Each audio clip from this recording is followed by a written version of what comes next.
Hi, Steve Brand here again. I'm here with Evan LePlainte from Core Sciences. And the most interesting thing I know about him is in his tagline for his company, which is, "We help companies become smarter." Evan, what does that mean? Yeah, that's a good question. I mean, it means a lot of things. It's fundamentally rooted in this idea that companies don't operate on individual brains, that they operate on group brains. And group brains often are not as intelligent as the individual brains within the group. And when we see that happen, we actually see that the ideas and decisions and subsequent actions that emerge from groups of people, whether that group is in marketing or sales or product management or engineering, we see those ideas miss the mark. So if we can help those groups become smarter so that their intelligence sums instead of competes, then the ideas and decisions and actions hit the mark and you get much better business results and a hell of a lot less frustration in companies. So that's what we do. It's a good start. Now let's go backwards. Let's rewind a little bit. Who are you, and how has your career led you to where you are now?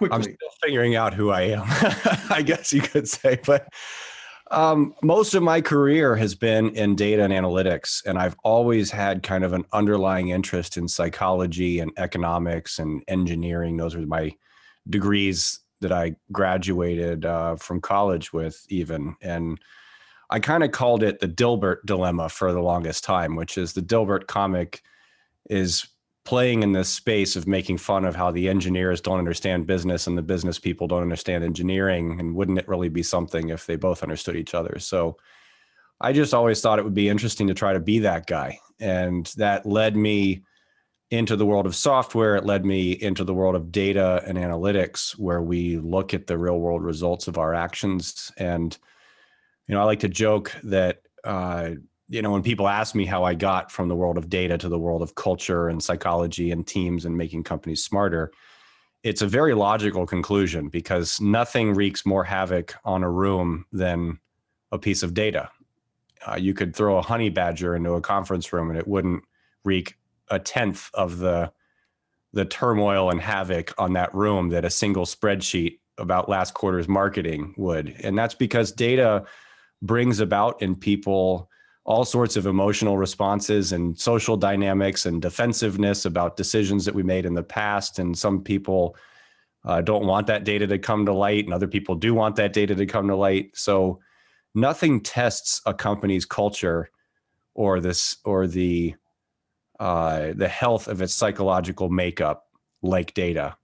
And I had front row seats for 15 years to cultural and psychological issues that looked on the surface like operational ones, but were clearly much deeper. And I decided after selling a company to Adobe back in 2013 and working there for about 3.5 years, I decided that I'd try to spend the rest of my life and career on those underlying issues rather than continuing to scratch on the surface. I know, Evan, you spent a lot of time in large corporations, and now I want to go backwards for you to shrink your thinking on this and to think about how does this notion of culture and teams and even data sort of reflect sort of an early stage entrepreneurial venture? I mean, companies should start for cultural reasons, in a sense. There's two data sources for an entrepreneur to first realize that a company needs to exist in the world. One of those data sources is self-interest, and the data source that person will use is their own desire to monetize the world and take from the world. And they'll look at industry research and TAM analysis, addressable market sizes, where the money is that they can go get involved and extract some of those funds into their bank account. And ideally in exchange for some good or service that's legitimate in some way. But if you start from the standpoint of wanting to extract value from the world, the likelihood that you'll create something that's highly valuable is very low. The other key data source for entrepreneurship is compassion. And it's the opposite of self-interest. It's being deeply interested in others, specifically others' pain. And if you want to become an entrepreneur and you don't know what business to start, then just go ask 50 people that work in your industry what they hate most about their job. And there will be some patterns that emerge. and things that frustrate them, necessary processes in their life that really are unnecessary, barriers, problems, friction, challenges, frustration, anger, confusion, lack of clarity. Those trends that you find within those 100 conversations are businesses. And you start at that point from the standpoint of compassion, you're led to lead, or you're led to really solve the problem well. You'll have a good business. It's really interesting. I've been interviewing entrepreneurs on a number of topics, and this notion of where do you learn? A lot of it comes out from jobs, just like you just said, either frustrated or they see an opportunity. I always say the best ideas come out of exit interviews, and the best business come out of exit interviews, because they're not given the culture doesn't allow the new ideas to flourish. Do you have any thoughts about that? That you just feel stifled in most large companies. Is that true? Yeah, I mean, there are different prevailing cultures within organizations. And if we were to boil it down to a few, and there's this really great thing that people should read called Reinventing Organizations. There's like an illustrated version of it. It's an academic kind of a piece, but it's done exceptionally well. And it's talking through these different eras of companies and even of eras of society and what the culture feels like. And if we were to really distill that entire kind of set of characterizations of companies and cultures down to a few, it might be that you have autocratic cultures, which clearly are going to do what you just described. An autocratic culture is going to like you if you are doing the hierarchically distributed plan, and it's going to dislike you if you attempt in any way to reverse the flow of information, because in autocratic environments, information flows downward. And if you attempt to reverse the flow and provide feedback upward, you are seen as a problem because you're disrupting the sanctity and focus that the autocratic environment has tried to establish. You see the opposite, which is harmony-obsessed environments.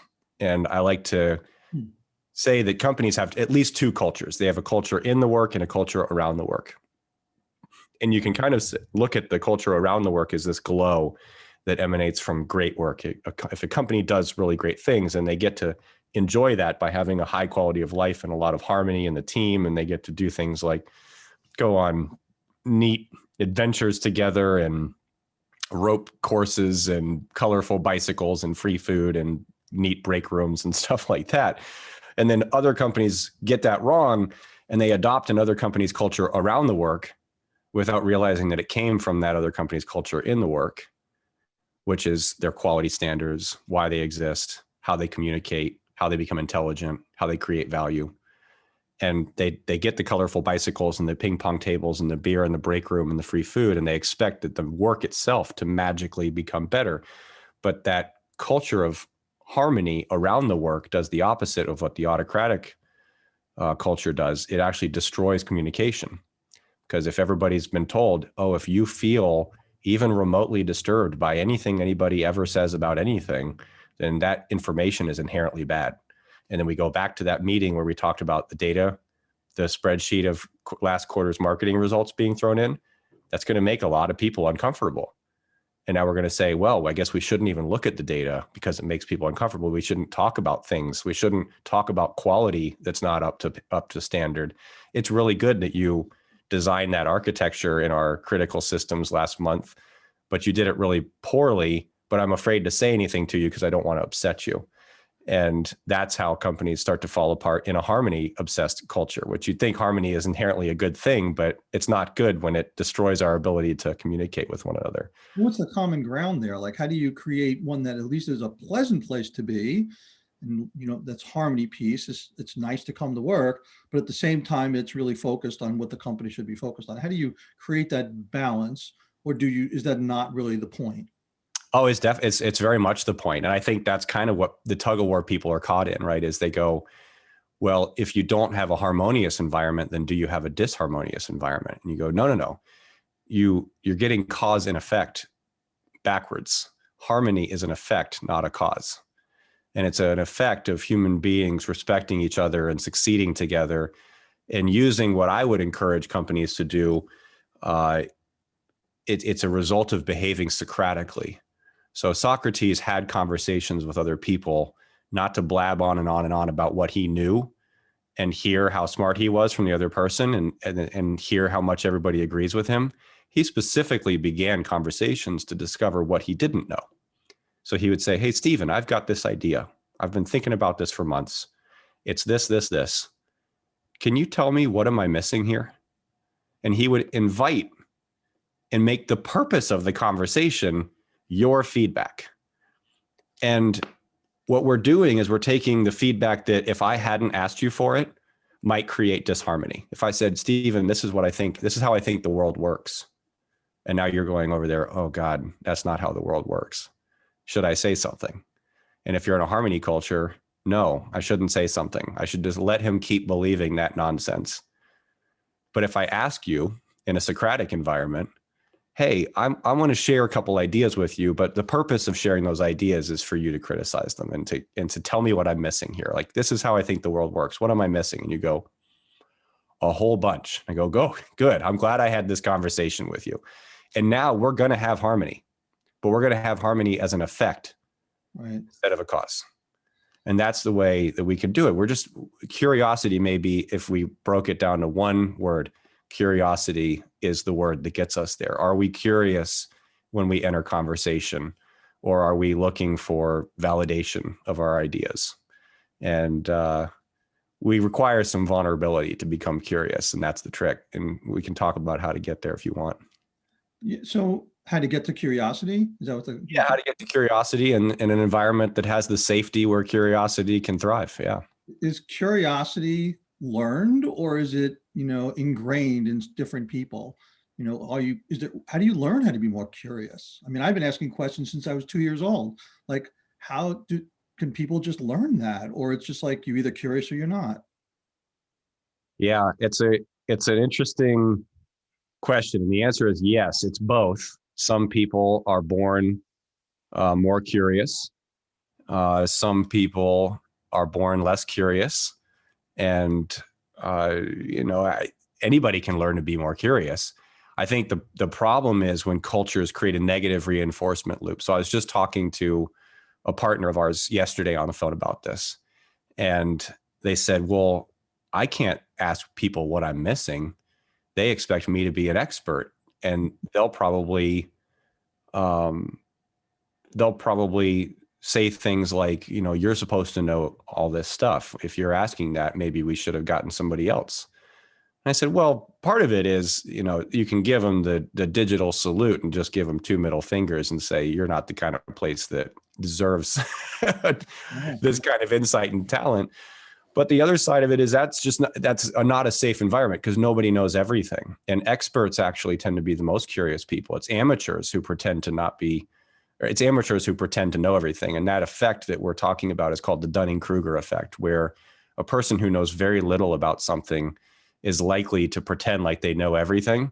And a person who really has a lot of experience is likely to say things like, trust me, this is complicated, right?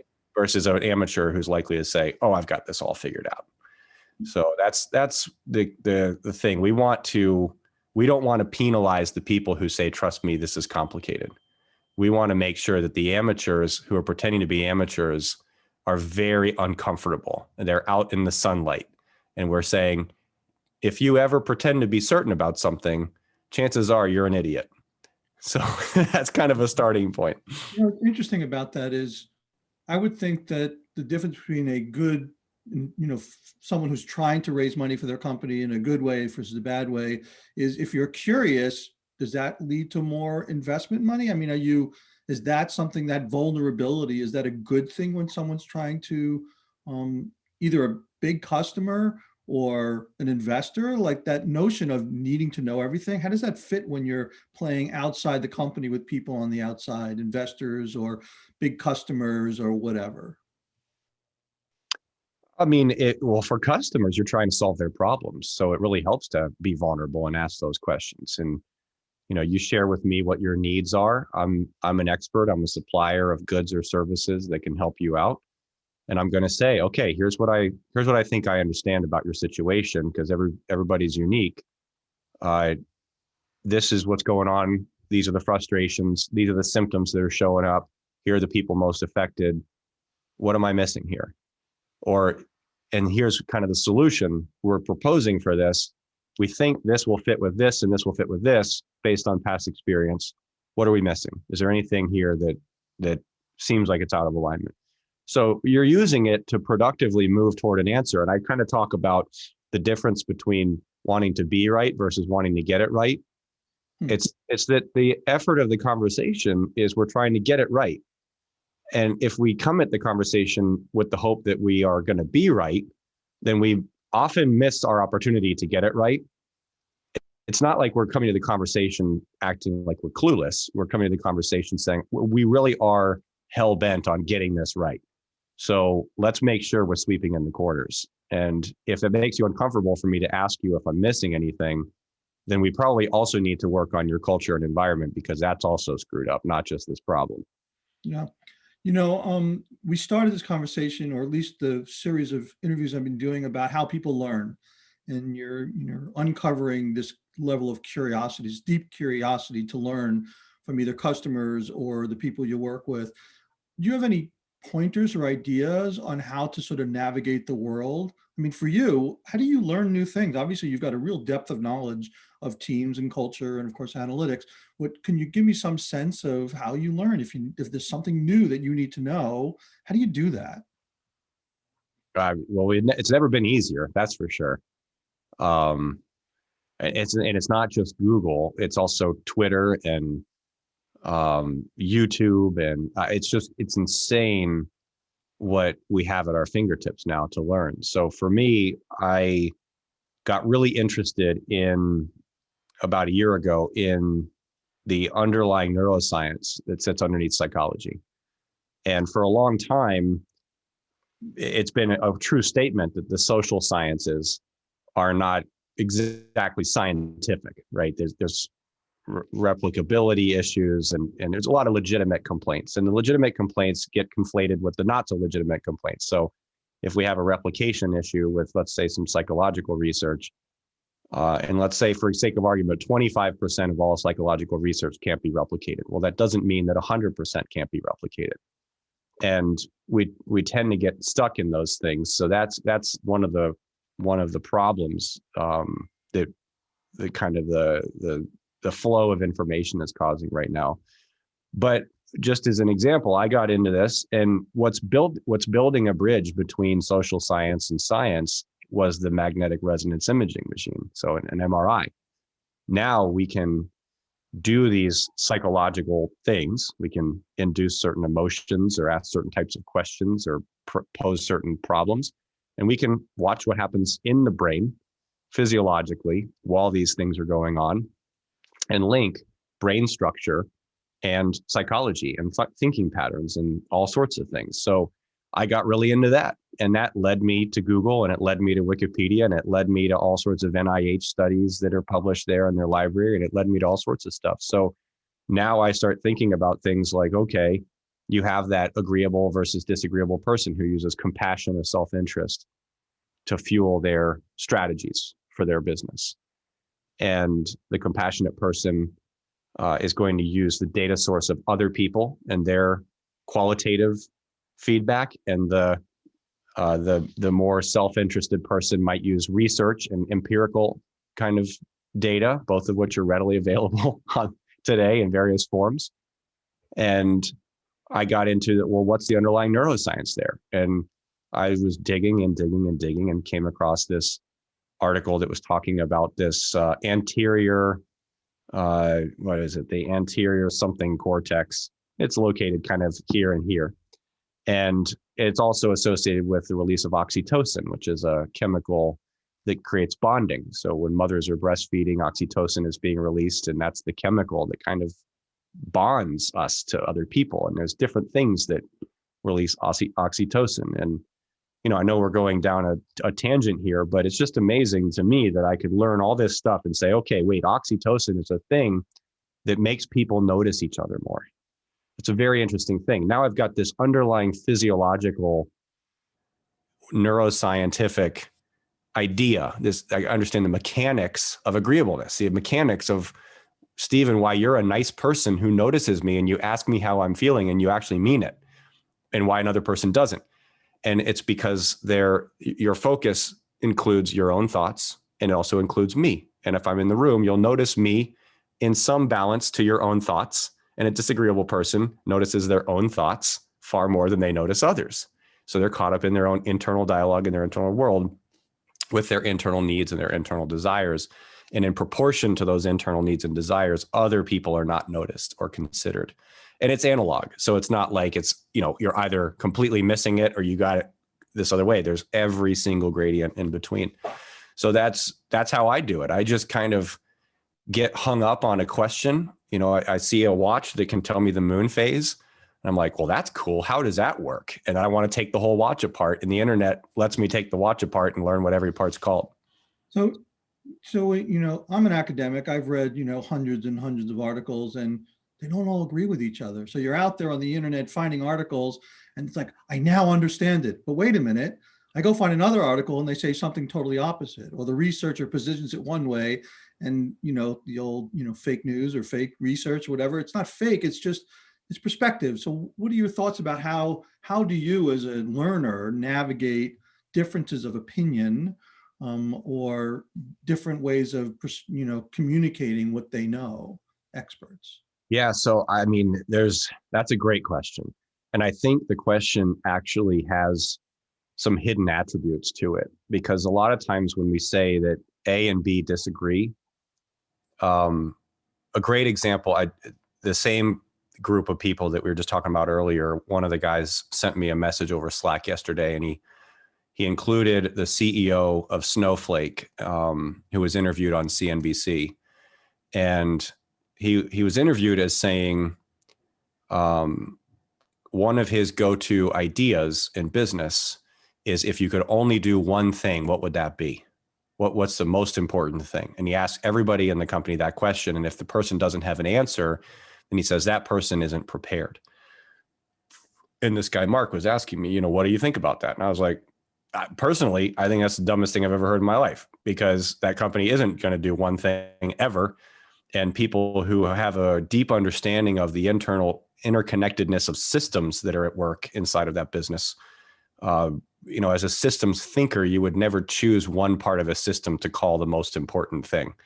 You might choose subsystems or some components of it, but it just doesn't make any sense. And it also is very different than the advice Elon Musk might give you, which is you need to understand everything going on inside your entire company. You understand what all the robots do on the assembly line, and how the paint works, and how the suspension works, and the software that controls autopilot. And he compared to the CEO of Snowflake, shares an opposite philosophy.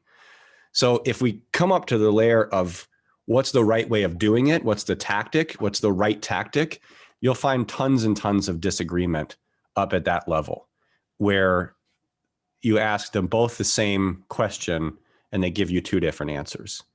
But if we can just get better at asking the question, recreating the environment of the question itself, we don't find so many different answers down at the question level.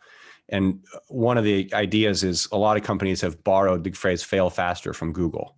Again, thinking that's advice. It's one of those things that we can all agree on. Well, the advice fail faster, the answer of fail faster was the answer. It's like Jeopardy. The answer is fail faster. The question is, what is the way that we can accelerate our innovation and unleash our potential at Google, right? Now, Google uniquely at the time had the issue of having near genius people thinking about how to solve things. And the amount of refinement that they were working on ideas before feeling comfortable shipping that idea to the world was like nanometers of adjustment. And then companies, you come over to company XYZ, where they don't have a freaking clue what's going on around them. They're not geniuses that are completely overthinking something to death. They're not adjusting nanometers, they're adjusting miles. And they go, oh, let's adopt fail faster. Since we feel confused and paralyzed, let's just fail faster, and that's going to help us get through this. Well, if they asked the same question that Google asked, they wouldn't get the same answer. What's going to help us to innovate more productively and unleash our full potential? absolutely not fail faster as an idea for that company.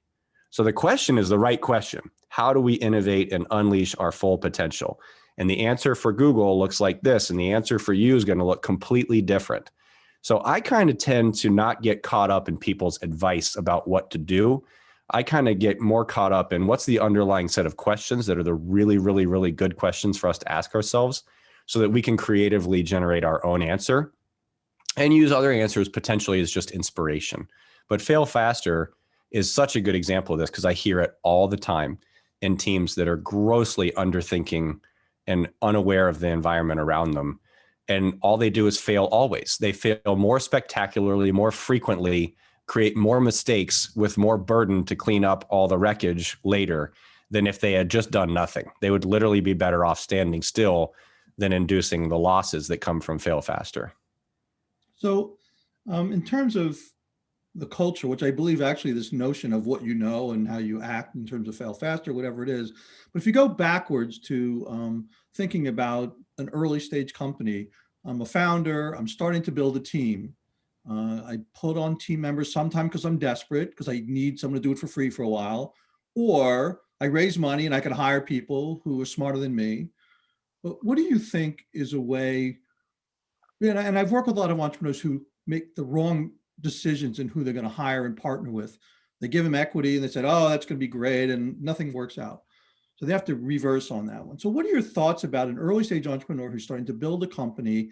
How do they build a culture of that you're recommending about curiosity and really success and not just fluff? Like, how do you get there when you're one person? Very soon you're going to be two people, and then you go to four, and then you go to eight. And then, of course, at some point, if you're successful, you're growing fast. What do you do at the early stage to make sure that the culture is one that is productive and not just toxic or too fluffy? That's not the word we use, but I'll use it. No, intent. We talked earlier about the culture in the work and the culture around the work. So here's a great opportunity to dive into that. So even before you start working on culture, you need to be clear on your company's role. And if I die and only accomplish one thing in my life, I hope that thing is to stop companies from talking about their mission, because nobody gives a shit about your mission. And mission is a self-centered, insular concept. So we can say it's our mission to do this. And the words that we just said can be completely out of touch with reality. But central to our entire culture and the definition of our existence in everybody's shared psyche is this mission, which we will stubbornly pursue, even as the world is trying to tell us, no, it's not working. That's not what we want. So a company's role is an adaptation to mission. So mission is an expression of supply. We are here to do this. Role is where supply and demand meet. It's the role we play in the world. And ideally, a role sounds something like the world is really glad core science exists because. And now I'm going to explain why the world is really glad we exist, where the demand and the supply are to meet. And though much of the world is still unaware that core sciences exist, but I know they have the problems and the pain that we solve. We make their life better. We make their ideas better, their decisions better, their results better, their efficiency better, their quality of life better. When you do the things that we do, you work much more easily and you get way better results. And that's kind of the idea. So I know the world's glad we exist. I know our clients and our customers are glad that we exist.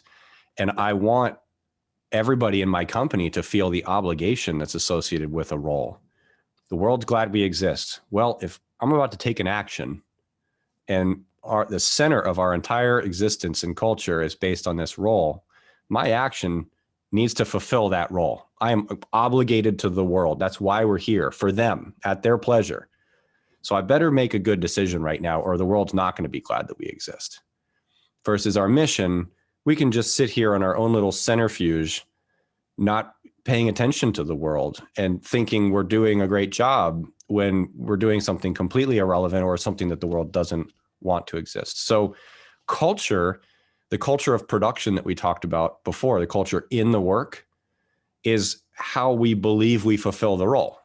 It's a philosophical set of ideas that come from the role. So if we're obligated to make companies smarter and help them improve quality of life, well, how are we going to do that? Not just operationally yet. We're not there yet. How are we going to do that from the standpoint of setting up our team? What kind of people do we need to do that? What kind of rhythms do we need to do that? What kind of level of quality do we need to deliver to people? And what kind of communication do we have to have internally to be successful in fulfilling that role? So when you think about the culture and the work, you're thinking about your role, you're thinking about how you create value and how you create value internally too. Like when we create value, if you and I are having a conversation about fulfilling that role, how are we going to make that? How are we going to make me asking you what I'm missing the most valuable exchange possible? We need to have an agreement on the quality that we create so that when we both create something and bring them together, this isn't made out of cardboard and this is made out of titanium, right? We have to agree that everything's made at least to an 8 out of 10 or above, for example.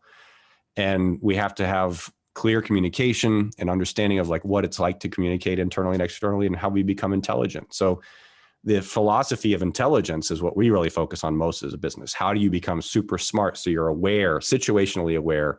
And I love this framework that the Air Force invented called the OODA loop, which is observe, orient, decide, act. And then you start the process over again, because as soon as you act, you can now observe the result of your actions and you can now reorient. You can make new decisions, take new actions. Great companies, adaptable companies, are in an OODA loop that it has a pretty high RPM, right? It's rotating, it's happening very, very quickly. Bad companies, the worst, are in OODA lines, that they observed something a long time ago, they oriented to that thing, probably poorly, they made decisions, and then they had quote unquote commitment, right? And they committed to those decisions and they are stubbornly forging ahead without looking around at the world around them. So intelligence and the OODA loop are the same thing. How aware, what are we observing? How smart are we? How much do we know? How much can we see? And if we can't see and we don't know very much, we're not smart. We're not intelligent. And then we have to communicate that intelligence to each other Socratically, like we talked about. That helps us build things of value that are of high quality. So that culture in the work naturally manifests itself when we ask ourselves the question, how do we fulfill the role? And then the third layer that role and culture goes through next is our team. If our team is psychologically matched to our culture and to our role, then the team is a hyper-conductive material that continues bringing our role to life in their actions. If our team is mismatched psychologically, like if our role is to do something really good for society and we hire people who are low in agreeableness and self-centered, then they will act as an insulating layer that prevents the role from carrying forward into our actions. What we'll see in our actions is that individual's psychology. We'll see self-centered actions that come from the person, not from the role. So it's really important to create alignment in these layers, but you work your way outwards. You start with your role, then you build that culture of production in the work. Then you think about your team and whether your team is conductive or insulating the role. Then you understand the physiology of your team at any moment in time, and then you can create strategy. Strategy needs to be derived from physiology in a sense, like the NFL coach needs to design plays that his team physiologically is able to run. And if the coach creates plays that are beyond the physiology of the team, then the team will break when they attempt to run the plays. So it's those 5 kind of steps, from role to culture to team to physiology to strategy. Strategy is where we finally decide what we're going to do with all these inner layers.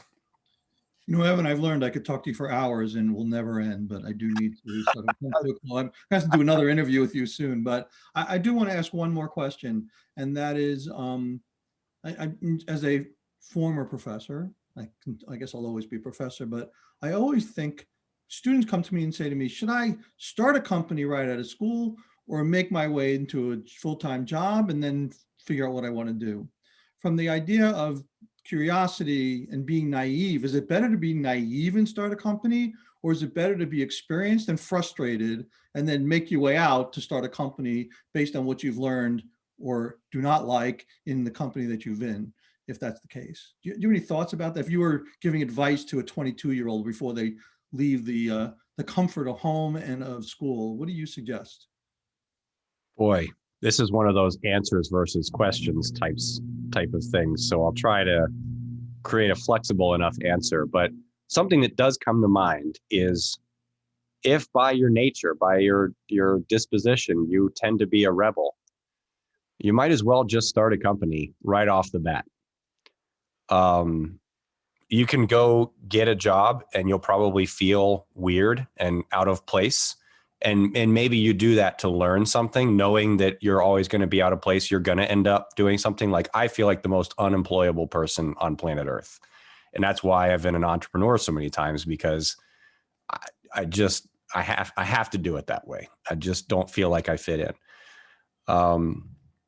If you do fit in, if you are not a rebel, maybe the advice there would be to consider starting the company immediately, so that you don't get comfortable fitting in somewhere. Because I see so many people who would be brilliant entrepreneurs who have had 10 or 15-year careers in a corporate environment, and they're getting pretty cozy, and they, or at least financially cozy. They're saying, okay, I'm making this money. I'm thinking about starting a startup. How am I going to make this make sense at this point? Here's my projections if I stay in this job. Here's my projections if I become an entrepreneur. And I talk to these people, 3 or 4 times a month, different people reach out, and we end up having a conversation. And I always ask them, like, are you happy? And they're like, no, I'm freaking miserable. And I'm like, well, okay. Do the people around you know that you're miserable? No, they think I'm happy. And I go, well, you fit in really well. And now you're just stuck between a rock and a hard place with the decision. It's not as clear for you. But if you're unhappy, that kind of sucks. So if fitting in is going to lead you to an eventuality in corporate America, to being unhappy later, but being stuck and paralyzed in this decision, you might as well get started earlier, because the first few years are going to be rough. And then if you can be in business 5 years after you start, set a goal not to be gigantic in year 2. Set a goal to still exist in year 5. And if you still exist in year 5, and it's not because you're using a trust fund to pay for the company, you are going to be successful. So companies, there's a lot of like pop culture advice about growing super fast. What kills a lot of really good companies, they try to grow too fast. They outpace the market. The market's not ready to buy. They spend all their money before the attention turns to them and the world adapts a little bit, and poof, they don't last long enough to wait for the heyday. That's great advice. I want to thank you very much for your wisdom, which I always find I come like totally refreshed after I finish a conversation with you. I think you got a lot to offer. You can, and it's very, applicable to both the large companies and the small companies. And what I really appreciate is sort of your way of looking at the way to work better. And this culture issue is extremely important. So I've learned a lot. I always learn a lot from chatting with you, and I hope other people have as well. So thank you very much for your time, Evan. I really appreciate it. And I think it's going to be really helpful for people who listen. So thanks a lot. Yeah, absolutely.